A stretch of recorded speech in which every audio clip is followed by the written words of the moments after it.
pa dot nak hi athuk in na sang a kaw ka ngal chik lo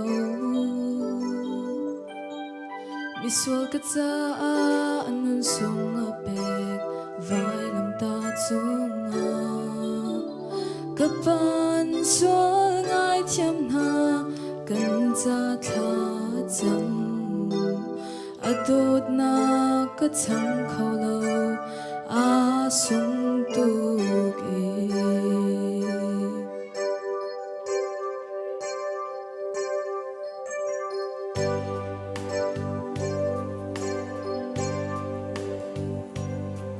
bichim le razia thiam na men ning lo ang hal fiang tu ka si a ka zau khe ni ro ra nak la ka a ka ro bithi amin na chun kho khang tu dei nak siang pa shang tu khal tha boy pa jisu kan hang am na ka au bi go lai boy pa dot nak sung har nak le nuam na hun sung na ka phon chin go lai zai na tu te he kan chan na sun par nak cha kam han bi go lai lung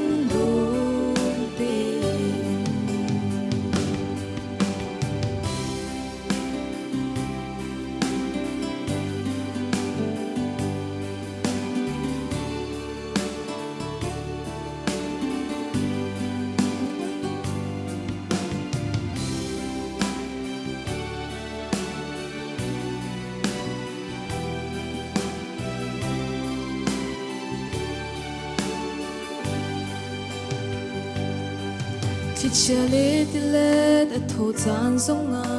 kadar nak boy sisu a thadim tanga a kadar tarcha kachi ti lai lo tlau khau lo mi a kham nak kai ma ta si a theng chun le a tan bo ka ral te ka au bi go lai boy pa dot nak sung har nak le nuam na hun sung a ka phon chin go lai zai la tu te he kan nun chan na sun par nak cha ka man bi go lai lung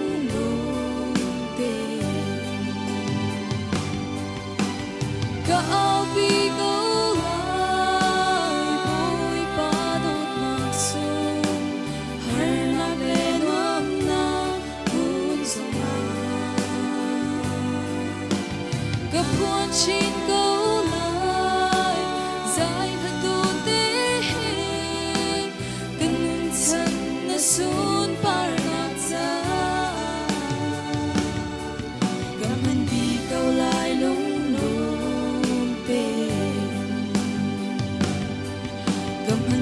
câu lại lung lung tên. Kita boy pa na sa mga pagkakasara.